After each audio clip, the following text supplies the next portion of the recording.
Welcome to chemistry channel. मैं Kamlesh Kumar. Chapter 2 विलयन में अंकित प्रश्नों की श्रृंखला लेकर आया हूं। लेकिन इससे पहले आप इस चैनल को सब्सक्राइब कर लें।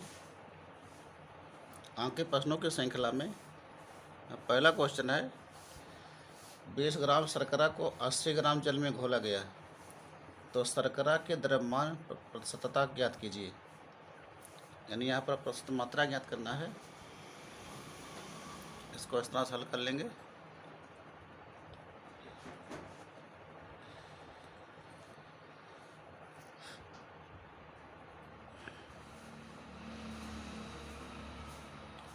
दिया गया शर्करा का द्रव्यमान 20 ग्राम, जल का द्रव्यमान बराबर 80 ग्राम। दोनों को जोड़ करके बनाएंगे विलयन, तो हो जाएगा विलयन का द्रव्यमान बराबर 20 + 80 बराबर 100 ग्राम। चूँकि 100 ग्राम विलयन में शर्करा का द्रव्यमान बराबर 20 ग्राम, इसलिए 1 ग्राम विलयन में शर्करा का द्रव्यमान बराबर 20/100 ग्राम। तो हमको निकालना प्रतिशत मात्रा, तो इसलिए 100 ग्राम विलयन में शर्करा का द्रव्यमान बराबर 20/100 × 100। हल करेंगे तो आ जाएगा 20%। इसका आंसर हो जाएगा। दूसरा क्वेश्चन है, 303 केल्विन पर 250 मिलीलीटर जल में 11 ग्राम ग्लूकोज को घोलकर उसका जलीय विलयन बनाया गया। ग्लूकोज विलयन में ग्लूकोज की द्रव्यमान प्रतिशतता क्या है? 303 केल्विन पर जल का घनत्व 0.996 ग्राम प्रति मिलीलीटर है। तो इसको भी हल कर लेंगे। वैसे दिया गया जल का घनत्व बराबर 0.996 ग्राम प्रति मिलीलीटर। चूँकि 1 मिलीलीटर जल का द्रव्यमान बराबर 0.996 ग्राम, इसलिए यहाँ पर दिया गया 250 मिलीलीटर। तो 250 मिलीलीटर जल का द्रव्यमान हो जाएगा 0.996 × 250। हल करेंगे तो बराबर 249 ग्राम। यहाँ निकाल लेंगे विलयन का द्रव्यमान, जल यानी विलायक का द्रव्यमान, प्लस ग्लूकोज यानी विलेय का द्रव्यमान। दोनों को जोड़ देंगे, 249 या 249 आया था। अब ग्लूकोज का द्रव्यमान हो जाएगा 11, तो बराबर 260 ग्राम। चूँकि 260 ग्राम विलयन में ग्लूकोज की मात्रा बराबर 11 ग्राम, इसलिए 1 ग्राम विलयन में ग्लूकोज की मात्रा बराबर 11/260 ग्राम। इसलिए 100 ग्राम विलयन में ग्लूकोज की मात्रा बराबर 11 × 100/260 ग्राम। हल करने पर आएगा 4.23%। इसका आंसर होगा। तीसरा, समुद्र के जल में 5 × 10⁻³ ग्राम ऑक्सीजन प्रति किलोग्राम, यहाँ दिया प्रति किलोग्राम उपस्थित है। ऑक्सीजन की सांद्रता ppm में ज्ञात कीजिए। तो यहाँ हल करेंगे इसको इस तरह से। ऑक्सीजन की सांद्रता ppm में होती है। ऑक्सीजन का ग्राम में द्रव्यमान × 10⁶ बटा समुद्र के जल का द्रव्यमान, ये भी लेंगे ग्राम में। तो ऑक्सीजन का द्रव्यमान है 5 × 10⁻³ × 10⁶ बटा 10⁻³ यहाँ दिया गया है प्रति किलोग्राम। तो इसके लिए हम यहाँ यूज करेंगे 10⁻³ यानी 1000। हल करने पर आएगा 5 ppm। इसका आंसर हो जाएगा। चौथा, प्रोपियानिक अम्ल यानी C2H5COOH के 14.8 ग्राम जल में घोलकर 10 लीटर विलयन बनाते हैं। विलयन की सांद्रता फॉर्मलता में ज्ञात कीजिए।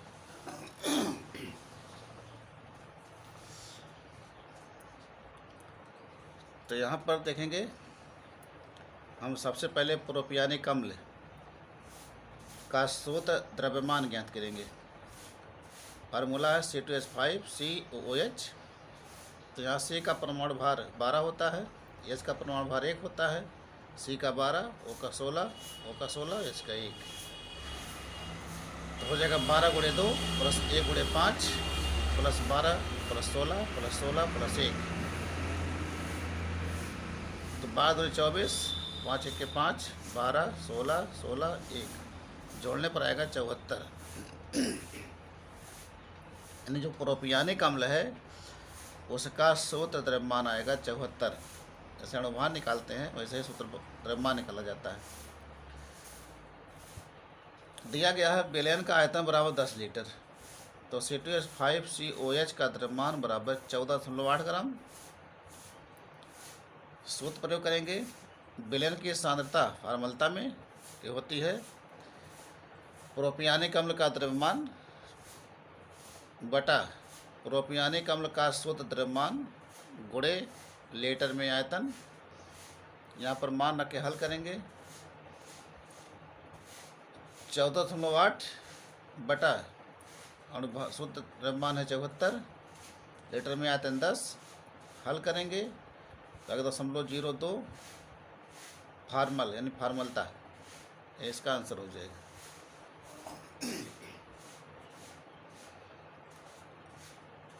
उसके बाद है 5वां क्वेश्चन। 5.8 ग्राम NaCl को 500 मिलीलीटर जल में घोला गया, प्राप्त विलयन की मोलरता क्या होगी। यहाँ पर हमको याद करना मोलरता। तो मोलरता ज्ञात कर लेंगे इस तरह से।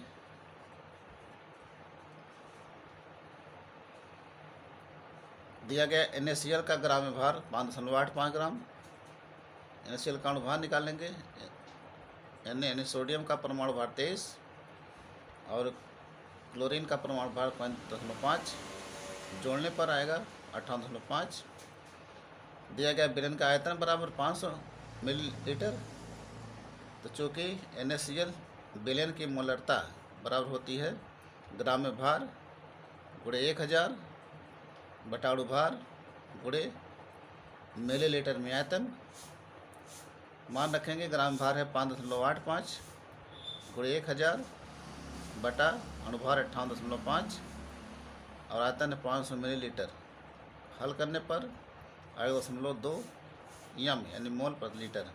जो मोलरता हो जाएगी NaCl विलयन की हो जाएगी 0.2 मोल प्रति लीटर। 6वां क्वेश्चन है 20% W/W जलीय पोटेशियम आयोडाइड का घनत्व 1.202 ग्राम प्रति मिलीलीटर है। तो पोटेशियम आयोडाइड विलयन की नंबर 1 मोलरता, नंबर 2 मोलरता, नंबर 3 मोल प्रभाज की गणना कीजिए। तो इसमें 3 आंसर निकालना है। इसको भी हल कर लेंगे इस तरीके से।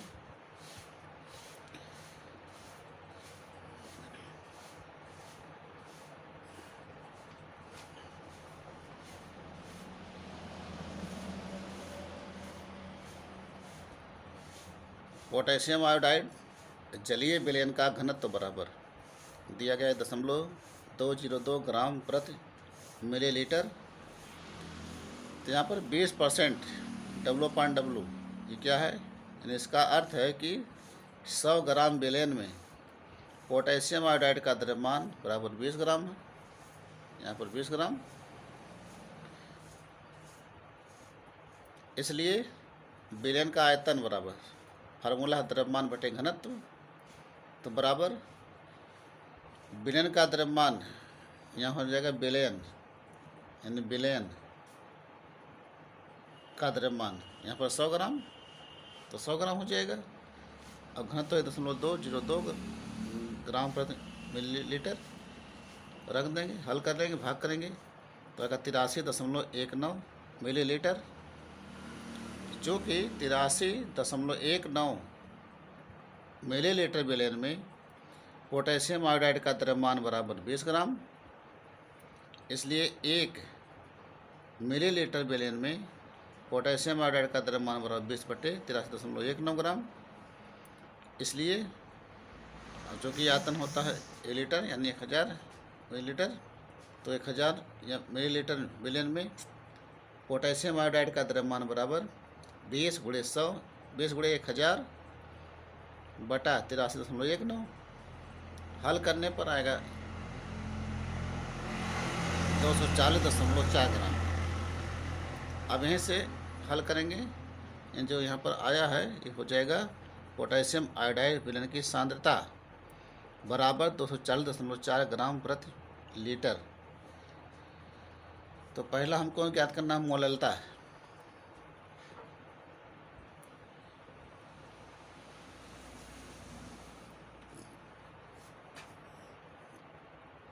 पोटेशियम आयोडाइड के जलीय विलयन में जल का द्रव्यमान बराबर विलयन का द्रव्यमान माइनस KI का द्रव्यमान। तो विलयन का द्रव्यमान है 100 और KI का द्रव्यमान है 20, तो आ जाएगा जल का द्रव्यमान बराबर 80 ग्राम।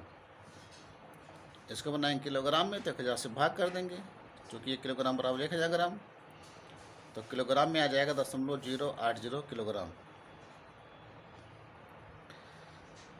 अब ज्ञात करेंगे, इसलिए पोटेशियम आयोडाइड विलयन की मोललता बराबर KI का द्रव्यमान बटे KI का अणुभार गुणे जल का लीटर में द्रव्यमान। तो जाएगा 20 बटा K का परमाणु भार 39, I का 127, जोड़ेंगे तो आएगा 166 गुणे 0.080।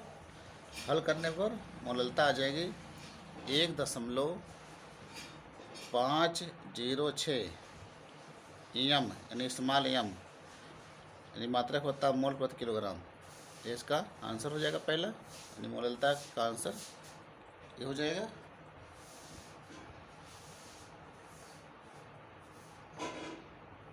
दूसरा है KI विलयन की मोलरता बराबर, फार्मूला है ग्राम प्रति लीटर में सांद्रता बटे KI का अणुभार। तो सांद्रता यहाँ पर आया था जो है, यहाँ देख लीजिए सांद्रता 240.4 ग्राम प्रति मिलीलीटर। तो यह मान रखेंगे 240.4 बटे अणुभार KI का 166। तो मोलरता आ जाएगी 1.448, या इसको लिख सकते हैं 245 EM कैपिटल M यानी कि मोल प्रति लीटर। मोलरता का मात्रक मोल प्रति लीटर। इसी प्रकार तीसरा हमको निकालना है मोल प्रभाज। तो निकालेंगे पहले KI के मोलों की संख्या बराबर KI ग्राम में भार बटे KI का अणुभार। तो हो जाएगा 20/166। मोल संख्या 1.12। इस प्रकार जल के मोल संख्या, जल के ग्राम में भार बटे जल का अणुभार, तो 80/18 4.44। इसलिए KI का मोल प्रभाज बराबर KI के मोलों की संख्या बटा KI के मोलों की संख्या प्लस जल के मोलों की संख्या। KI मोलों की संख्या 0.12 और जल की मोलों की संख्या 4.44 प्लस 1.12। हल करेंगे बराबर 0.12 बटा 4.56। तो KI का मोल प्रभाज आ जाएगा 0.0263। ये इसका आंसर होगा।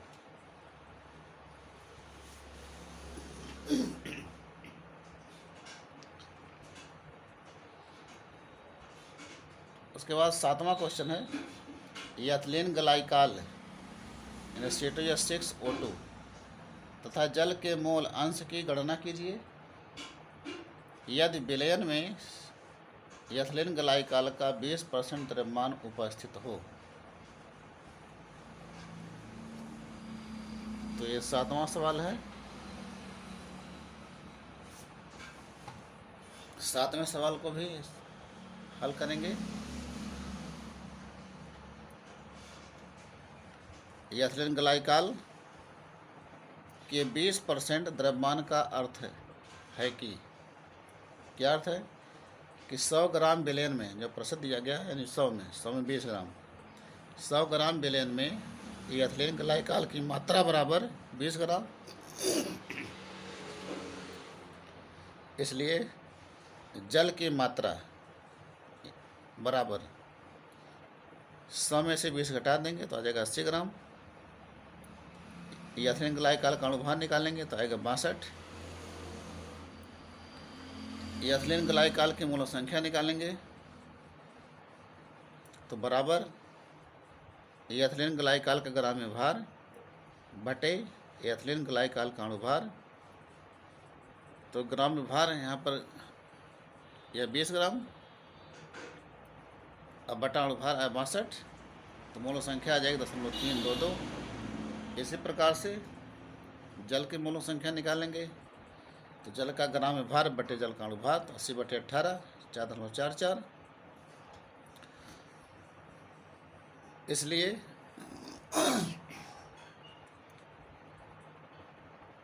एथिलीन ग्लाइकॉल का मोल प्रभाज बराबर एथिलीन ग्लाइकॉल के मोलों की संख्या बटा एथिलीन ग्लाइकॉल के मोलों की संख्या प्लस जल के मोलों की संख्या।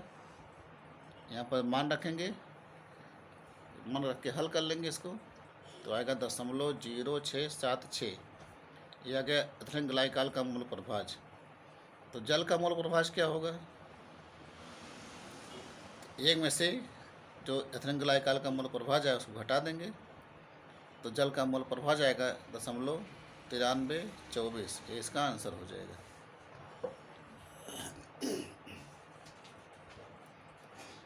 आठवां क्वेश्चन है, टॉलुएन व बेंजीन के विलयन में बेंजीन का मोल प्रभाज या मोलंश या मोल भिन्न 0.50 है।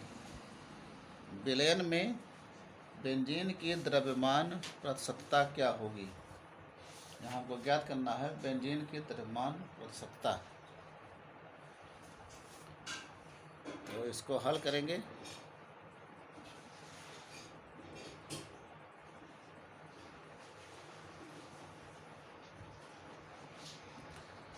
विलयन में बेंजीन का मोल प्रभाव 0.50। तो टॉलुएन का मोल प्रभाव हो जाएगा, एक में से घटा देंगे 0.50 तो आ जाएगा 0.50। माना बेंजीन की द्रव्यमान प्रतिशतता बराबर X%, अर्थात 100 ग्राम विलयन में बेंजीन का द्रव्यमान बराबर X ग्राम। इसलिए टॉलुएन का द्रव्यमान यहाँ 100 में से 100 घटाएंगे तो आएगा 100 - X ग्राम। बेंजीन का अणुभार बराबर अणुभार निकाल लेंगे, आएगा 78। टॉलुएन का अणुभार इसको हल कर लेंगे तो आएगा 92। इसलिए बेंजीन के मोलों संख्या बराबर बेंजीन का ग्राम भार बटे बेंजीन का अणुभार X/78। इसी प्रकार से यहाँ पर टॉलुएन के मोलों संख्या बराबर टॉलुएन का ग्राम भार बटे टॉलुएन का अणुभार बराबर 100 - X बटे 92।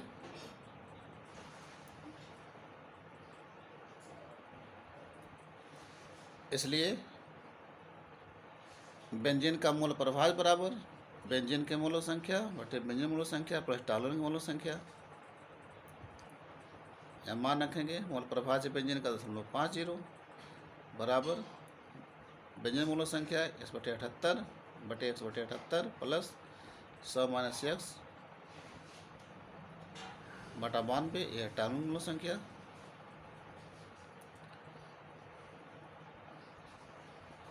यहाँ 78 और 92 का लघुत्तम लेंगे तो आएगा 3588।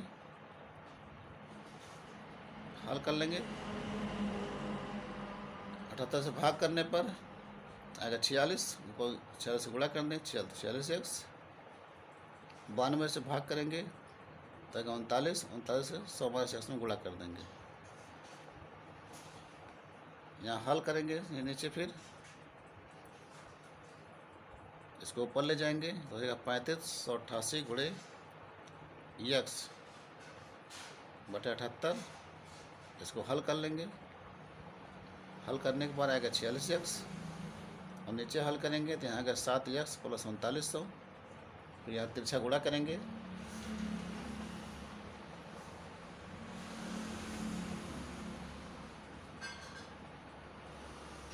तिरछा गुणा करने के बाद आएगा 46x बराबर 305x प्लस 1950 या 46x माइनस 305x बराबर 1950 घटा देंगे तो आएगा 5x बराबर 1950।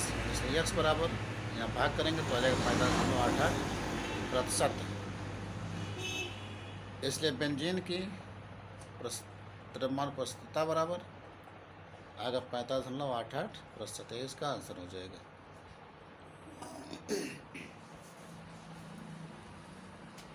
नौवां क्वेश्चन है 5 ग्राम वाले NaOH के 100 मिलीलीटर विलयन को m/5 NaOH जो मोलरता NaOH की 1/5 है m/5 NaOH के 200 मिलीलीटर विलयन के साथ मिलाया गया। परिणामी विलयन की मोलरता ज्ञात कीजिए। तो मोलरता यहाँ ज्ञात करना है।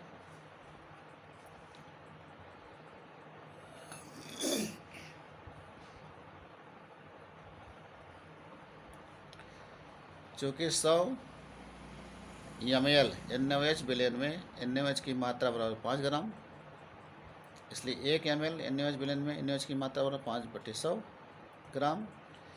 इसलिए 1000 ml NaOH विलयन में NaOH की मात्रा बराबर 5/1000/100। हल करने पर आएगा 50 ग्राम। अतः NaOH विलयन की सांद्रता बराबर 50 ग्राम प्रति लीटर। इसलिए NaOH की मोलरता बराबर ग्राम प्रति लीटर में सांद्रता बटे NaOH का अणुभार। तो सांद्रता है 50, अणुभार आ जाएगा यहाँ पर 40, तो हो जाएगा 50/40।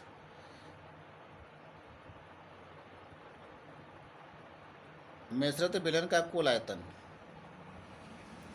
ये कुल आयतन यहाँ पर देखेंगे, यहाँ पर 100 ml है और फिर 200 ml है, तो दोनों क्या करेंगे, जोड़ लेंगे।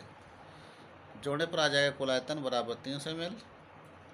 अब कुल मिलीमोलों की संख्या ये विलयन की मोलरता गुणे आयतन से सूत्र है ये, तो 50/40 × 100 और यहाँ पर दिया गया m/5 NaOH, तो हो जाएगा 1/5 मोलरता 1/5 और आयतन है 200, तो 125 + 40 हल करने पर जोड़ेंगे 165।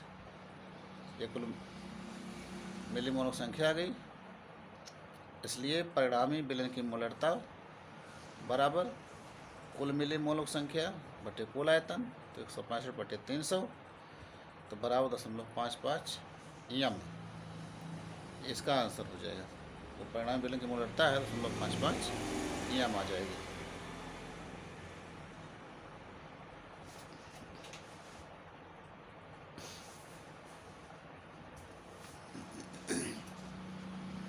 उसके बाद ये 10वां क्वेश्चन है